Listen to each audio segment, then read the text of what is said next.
ఆంధ్రప్రదేశ్ రాష్ట్రంలో సశీల సమగ్రాభివృద్ధికి పాటుపడండి అని చేసే కార్యక్రమాన్ని మన గోవిందన్న ఒక నెల నుంచి ఈ కార్యక్రమం పైన బీసీ కులాలు దాదాపు 200 చిల్లర ఉన్న పైచులకు మనం ఉన్నాం.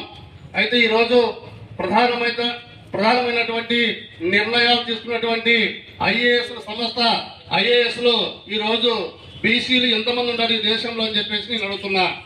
ఈరోజు బీసీలు ప్రధాన నిర్ణయాలు తీసుకున్నటువంటి వాళ్ళల్లో మన దేశంలో ముగ్గురే ఉన్నారని చెప్పేసి మన మోడీ ప్రభుత్వంలో అని చెప్పేసి ఈ సందర్భంగా నీకు తెలియజేసుకుంటున్నా.